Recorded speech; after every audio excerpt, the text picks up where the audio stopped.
இந்த வீடியோவில் நம்ம என்ன பண்ண போகிறோம் அப்படின்னா மேவன் அது எதுக்கு நம்ம யூஸ் பண்ண போகிறோம், அந்த மேவனை வந்து நம்ம லோக்கல் மிஷினில் வந்து நம்ம எப்படி இன்ஸ்டால் பண்ணுறது, இந்த தான் இந்த வீடியோவில் நம்ம பார்க்க போகிறோம். அதுக்கப்புறம் அதை யூஸ் பண்ணி எப்படி வந்து ஒரு சாம்பிள் ஏஇஎம் ப்ராஜெக்டை வந்து நம்ம கிரியேட் பண்ணலாம் அப்படிங்கிறத நான் சொல்ல போகிறேன். மேவன் அப்படிங்கிறது வந்து நீங்கள் டெஃபினிஷன் பார்த்தீங்கன்னா அது ஒரு build automation and project management tool அப்படின்னு சொல்லியிருப்பாங்க. அது என்ன அர்த்தம் அப்படின்னா, இப்போ வந்து சப்போஸ் ஒரு ஜாவா ப்ராஜெக்ட் நம்ம கிரியேட் பண்ணுறோம். அந்த ஜாவா ப்ராஜெக்ட் வந்து ஃபர்ஸ்ட் எடுத்து நம்ம டாட் கிளாஸ் ஃபைலாக கன்வெர்ட் பண்ணுவோம். அதுக்கப்புறம் அதை பேக்கேஜ் பண்ணிவிட்டு அதை எடுத்து போயிட்டு நம்ம வந்து என்விரான்மெண்ட் இல்லை அந்த சர்வரில் போய் போடுவோம்.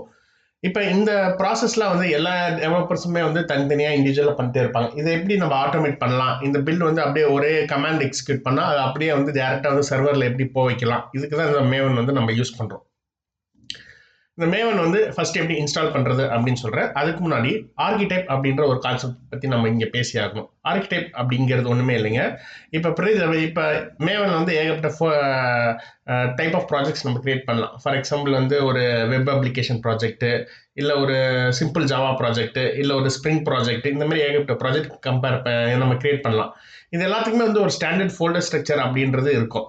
ஸோ இந்த ஃபோல்டர் ஸ்ட்ரக்சர் வந்து ஜென்ரேட் பண்ணுறதுக்கான டெம்ப்ளேட் அதான் வந்து நம்ம ஆர்கிடைப் அப்படின்னு சொல்லுவோம்.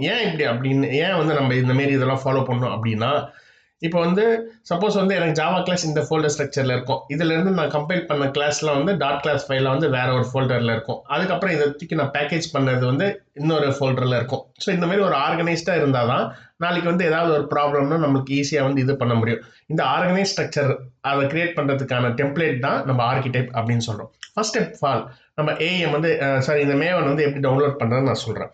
இப்போ நீங்கள் கூகுளில் போயிட்டு மேவன் டவுன்லோட் அப்படின்னு சொல்லி போட்டிங்கன்னா உங்களுக்கு வந்து ஒரு லிங்க் வரும். ஸோ அதில் போயிட்டு நம்மளுடைய லேட்டஸ்ட் மேவன் வெர்ஷன்ஸ் வந்து உங்களுக்கு டிஸ்பிளே ஆகும். உங்களுக்கு பழசு தேவைன்னா இந்த ஆர்கிவ்ஸில் போய் பார்க்கலாம். நம்மளுக்கு வந்து இந்த ஜிப் ஃபைல் வந்து நம்ம டவுன்லோட் பண்ணிக்கலாம். இந்த பைனரி ஜிப் ஆர்கிவ் அப்படின்னு சொல்லிட்டு நீங்கள் இதை கிளிக் பண்ணிங்கன்னா இது வந்து டவுன்லோட் ஆயிரும். ஸோ லோக்கலில் வந்து எங்கேயாவது போயிட்டு இதை எடுத்து வச்சுட்டு அங்கிட்டிருந்து நம்ம இதை வந்து எக்ஸ்ட்ராக்ட் பண்ணோம்னா உங்களுக்கு வந்து அன்ஜிப்ட் வெர்ஷன் வந்துடும். இப்போ இதை வந்து நம்ம வந்து என்விரான்மெண்டல் வேரியபிள் இல்லை பாத் வேரியபிளை நம்ம கான்ஃபிகர் பண்ணோம். அதுக்கு நம்ம என்ன பண்ணோம் அப்படின்னா இந்த டைப் இயர் டு சர்ச் இருக்கு பார்த்தீங்களா, அங்கே வந்து சிஸ்டம் வேரியபிள்ஸ் அப்படின்னு நீங்கள் டைப் அடிச்சிங்கன்னா உங்களுக்கு ஒரு எடிட் தி சிஸ்டம் வேரியபிள்ஸ்க்கான ஆப்ஷன்ஸ் வரும். இங்கே நம்ம கிளிக் பண்ணோம் அப்படின்னா நம்மளுக்கு இந்த என்விரான்மெண்டல் வேரியபிள்ஸ்க்கான ஒரு இது வரும், பாப் வரும். இதை நீங்கள் இங்கே கிளிக் பண்ணீங்க அப்படின்னா நம்மளுக்கு வந்து இப்போ என்விரான்மெண்டல் வேரியபிள்ஸை வந்து எடிட் பண்ணுறதுக்கான ஆப்ஷன் நம்மளுக்கு வரும். இங்கே வந்து நம்ம புதுசாக 2 வேரியபிள் கிரியேட் பண்ண போகிறோம். ஒன்று பேர் வந்து மேவன் ஓம், இன்னொன்று பேர் வந்து m2_om. இது ரெண்டுமே இது பண்ணும். ஏன்னா மேவன் வந்து பல வெர்ஷன் இருக்கு. ஃபர்ஸ்ட்ல வந்து அவங்க வந்து மேவன் _ யூஸ் பண்ணாங்க, _omனு யூஸ் பண்ணாங்க. லேட்டராக வந்து அந்த வேரியபிளோட பேர் வந்து m2_om மாற்றிட்டாங்க. ஸோ அதனால இது வந்து நம்ம ரெண்டுத்தையும் போட்டு வைக்கலாம். ஏன்னா ஃபியூச்சரில் எந்த ப்ராப்ளமும் வராமல் இருக்கிறதுக்காக இது என்ன பண்ணோம் அப்படின்னா, நான் வந்து என்னுடைய ஏற்கனவே இருக்கிறத வந்து நான் இந்த பர்டிகுலர் லொக்கேஷன்ஸில் இருக்கேன். ஸோ ஃபார் எக்ஸாம்பிள் நான் இப்போ அதை போய் உங்களுக்கு நேவிகேட் பண்ணி காமிக்கிறேன்.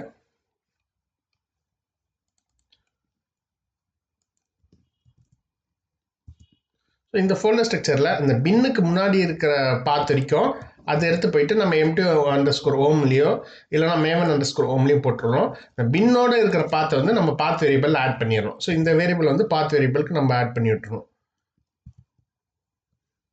இங்கே கீழே வந்து பாத் வேரியபிள் இருக்கும்.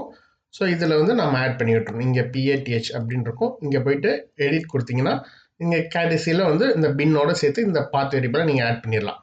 ஒன்ஸ் வந்து நீங்கள் மேவன் இன்ஸ்டால் பண்ணுறீங்க அப்படின்னா அதை எப்படி வெரிஃபை பண்ணுறது அப்படின்னா, ஏதாவது ஒரு ஃபோல்டர் ஸ்ட்ரக்சர் நீங்கள் போயிருக்குங்க. இல்லைன்னா வந்து இங்கேருந்து கூட கமாண்ட் ப்ராம்ப்ட் நீங்கள் அடிச்சுக்கலாம்.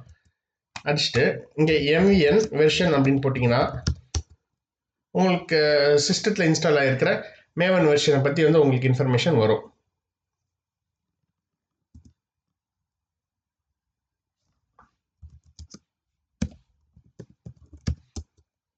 ஓகே, ஸோ இப்போ பாருங்கள் உங்களுக்கு வந்து உங்கள் சிஸ்டத்தில் வந்து இந்த பர்டிகுலர் இடத்துல வந்து மேவன் வந்து இன்ஸ்டால் ஆகிருக்கு அப்படிங்கிறது வந்து இதாக இருக்குது. அதோட இன்னொன்று என்ன அப்படின்னா, நம்ம மேவன் கமாண்ட் போட்டு அது எக்ஸிக்யூட் ஆகுது அப்படின்னா வந்து அது மேவன் வந்து இதில் இந்த மிஷினில் வந்து ரெகக்னைஸ் ஆகிடுச்சுன்றது தான் அர்த்தம். சரி, ஃபர்ஸ்ட் எடுத்தோடனே வந்து இந்த மாதிரி ஒரு கமாண்ட் நீங்கள் எக்ஸிக்யூட் பண்ணிவிட்டு அதுக்கப்புறம் நீங்கள் போய் பார்த்தீங்கன்னா நீங்கள் எந்த யூசர்ஸில் இருக்கிறீங்களோ அந்த யூசரில் வந்து .m2 ஃபைல்னு ஒன்று கிரியேட் ஆகிருக்கும். சப்போஸ் வந்து நீங்கள் பர்டிகுலர் யூசரில் ஏதாவது இருப்பீங்க, இல்லை அப்படிங்கிறப்ப எதுன்றதை நீங்கள் நேவிகேட் பண்ணி பார்த்துக்கலாம். பப்ளிக் யூசரில் கூட இருக்கலாம்.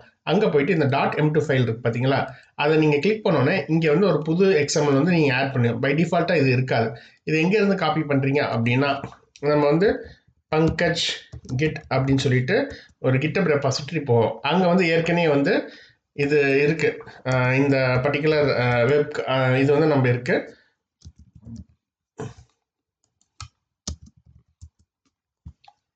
ஓகேங்களா? ஸோ இப்போ இந்த இதில் போயிட்டீங்கன்னா இங்கே வந்து settings.xml ஃபைல் இருக்கு. இதை காப்பி பண்ணி நீங்கள் அந்த இடத்துல பேஸ்ட் பண்ணிடுங்க. ஸோ ஒன்ஸ் வந்து இதை பண்ணி முடிச்சோடனே நாம் வந்து இந்த ஆர்கிடைப் யூஸ் பண்ணலாம். இந்த ஆர்கிடைப் யூஸ் பண்ணி நம்ம வந்து லோக்கலாக ப்ராஜெக்ட் எப்படி கிரியேட் பண்ணுறது அப்படின்றத பார்க்கலாம். ஸோ இப்போ நான் இந்த ஆர்கிடைப் அப்படின்னா நம்மளுக்கு வந்து இது வந்து ஒரு டெம்ப்ளேட் மாதிரி ஒரு ஃபோல்டர் ஸ்ட்ரக்சர் கொடுக்கும். ஓகேங்களா? ஸோ இதை எடுத்து நான் எனக்கு எங்கே ப்ராஜெக்ட் தேவை அப்படிங்கிறதுக்காக நான் அந்த இடத்துக்கு போயிடுவேன். ஃபார் எக்ஸாம்பிள் எனக்கு வந்து இ ஃபோல்டரில் தேவை. இங்கே வந்து ஒரு ஃபோல்டர் ஸ்ட்ரக்சர் கிரியேட் பண்ணிக்கிறேன். இது வந்து நியூ AEM சாம்பிள் ப்ராஜெக்ட். இங்கே போயிட்டு நான் ஒரு கமாண்ட் ப்ராம்ப்ட் கமாண்ட் ப்ராம்ப்ட் போயிட்டு இங்கே அந்த கோட் எக்ஸிக்யூட் பண்ணிட்டேன்னா தானாக வந்து எனக்கு வந்து இந்த ஆப்ஷன்ஸ் வரும். இந்த இன்ட்ராக்டிவ் மோடில் வந்து என்னுடைய இதெல்லாம் நான் மென்ஷன் பண்ணிக்கலாம், எனக்கு என்ன இது தேவைப்படுது அப்படின்னு சொல்லிட்டு.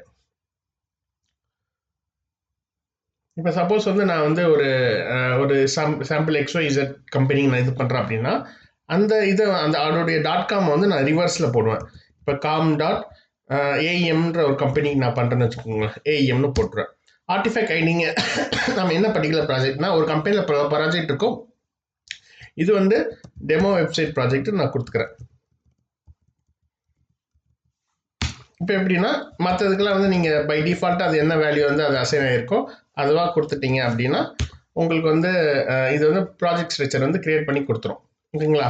ஃபர்ஸ்ட் டைம் வந்து இது ரொம்ப நேரம் எடுக்கும். ஸோ அதனால் வந்து எனக்கு ஃபர்ஸ்ட் ஆயிடுச்சு, ஏன்னா நான் இதே தான் ரிப்பீட்டாக பண்ணிட்டுருக்கிறேன். ஸோ இங்கே வந்து இந்த ப்ராஜெக்ட் ஸ்ட்ரக்சர் வந்து கிரியேட் ஆயிருக்கு. ஸோ இப்போ பை டிஃபால்ட்டாக AEMல வந்து நம்மளுக்கு இத்தனை மாடியூலும் தேவைப்படாது. அதனால சில மாடியூலும் நம்ம டெலிட் பண்ணிக்கிறோம். இந்த ஐடி லான்ச்சர், ஐடி டெஸ்ட், இந்த UI கண்டென்ட், இந்த 3 மாடியூல் நம்ம டெலிட் பண்ணிடுறோம். அதுக்கப்புறம் அதோடைய ரெஃபரன்ஸை இந்த பாம்ல இருக்கிறதையும் நம்ம வந்து டெலிட் பண்ணிடலாம். அதுக்கப்புறம் இங்கே சில மாடிஃபிகேஷன் பண்ணணும், ஏன்னா இந்த பர்டிகுலர் டெம்ப்ளேட் வந்து சரியில்லை. அதனால் நம்ம சில மாடிஃபிகேஷன் பண்ண போகிறோம். அது என்ன அப்படின்னா இந்த மெயின் ஜாவாவில் மாடல்ஸ்னு ஒரு ஃபோல்டர் இருக்கும், அதை நம்ம வந்து டெலிட் பண்ணிட போகிறோம். ஸோ இது டெலிட் பண்ணிட்டு ப்ளஸ் அடிஷ்னலாக இந்த இது இருக்கிற வந்து டெஸ்ட் கிளாஸையும் நம்ம இது பண்ணிடலாம்.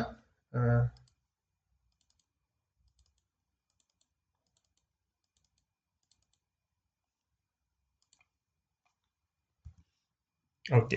ஸோ இதுக்கப்புறம் இந்த ப்ராஜெக்ட்டுக்கு நம்ம போயிட்டு இதில் ஃபஸ்ட்டு பாம் வந்து இங்கே இதான் வந்து பேரண்ட் பாம் அப்படின்னு சொல்லுவாங்க. இந்த பேரண்ட் பாம் நம்ம ரீச் அவுட் பண்ணிவிட்டு இங்கே வந்து நம்ம வந்து நம்மளுடைய அந்த பில் கமாண்டை வந்து நம்ம எக்ஸிக்யூட் பண்ணுறோம். இந்த பில் கமாண்ட் எப்படின்னா இது வந்து AEMல வந்து இந்த கோடை வந்து அங்கே போடும். ஓகேங்களா? ஸோ வந்து அதை நீங்கள் யூஸ் பண்ண வேண்டிய சின்டாக்ஸ் வந்து mn clean -p auto install package அப்புறம் வந்து இன்ஸ்டால் நீங்கள் போடணும். இப்படி போட்டிங்க இதை நீங்கள் இந்த கமாண்டை எக்ஸிக்யூட் பண்ணிங்கன்னா உங்களுக்கு வந்து இந்த ஜாவா ஃபைல்லாம் வந்து .class ஃபைலில் மாறி ஒரு பேக்கேஜாக கன்வெர்ட் ஆகி அந்த பேக்கேஜ் வந்து உங்களுக்கு AEMல வந்து இன்ஸ்டால் ஆகிக்கும். கரண்ட்டாக இப்போ என்ன வந்து ஃபஸ்ட் நம்ம AEM வந்து ஸ்டார்ட் பண்ணி வைக்கணும். ஃபஸ்ட்டு AEM வந்து ஸ்டார்ட் பண்ணலாம். இப்போ நம்ம அந்த கமாண்டை வந்து நான் எக்ஸிக்யூட் பண்ணி காமிக்கிறேன். இப்போ நான் இதை எக்ஸிக்யூட் பண்ணோன்னே என்னுடைய AEMல வந்து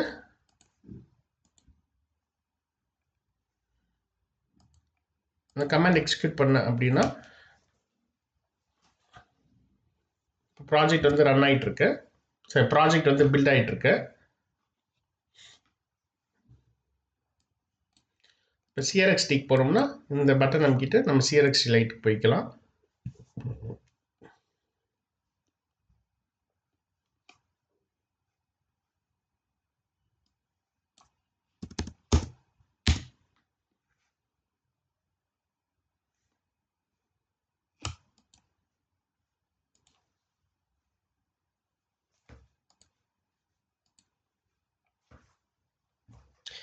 ப்ராஜெக்ட் வந்து பில்ட் ஆகிட்டு இருக்கு.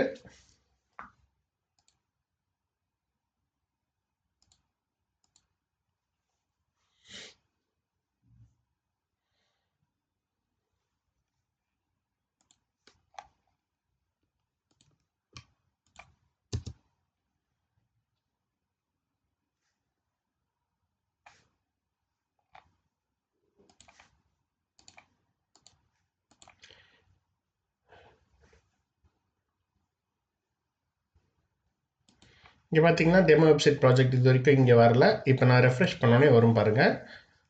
இன்னும் டெமோ வெப்சைட் ப்ராஜெக்ட் இப்போ வந்துருச்சு பாருங்கள். ஸோ இது மூலிமா என்ன தெரியுது அப்படின்னா, நாம் அங்கே மேவனில் வந்து பில்ட் பண்ணது வந்து இப்போ இங்கே வந்து டிப்ளாய் ஆயிடுச்சு அப்படிங்கிறது நம்ம இது மூலிமா தெரியும். ஓகேங்களா? அதை நீங்கள் இன்னொரு டைம் கிராஸ் செக் பண்ண அப்படின்னா இங்கே பேக்கேஜ் மேனேஜருக்கான லிங்க் இருக்குது. இதை நீங்கள் இங்கே கிளிக் பண்ணிங்கன்னா உங்களுக்கு பேக்கேஜ் மேனேஜர் சைட் ஓப்பன் ஆகும். அங்கே போய்ட்டு நீங்கள் செக் பண்ணிக்கலாம். நம்மளுடைய லேட்டஸ்ட் டெமோ வெப்சைட் ப்ராஜெக்ட் வந்து 2.8க்கு ஜஸ்ட் மினிட் பேக் வந்து இது வந்து இங்கே இன்ஸ்டால் ஆகிருக்கு. ஓகேங்களா? So that's all. எப்படி வந்து ஒரு மேவன் ப்ராஜெக்ட் கிரியேட் பண்ணி அதை எப்படி நம்ம ஏஎம்க்கு கொண்டு வரணுங்கிறத நம்ம இது மூலிமா பார்த்துருக்குறோம்.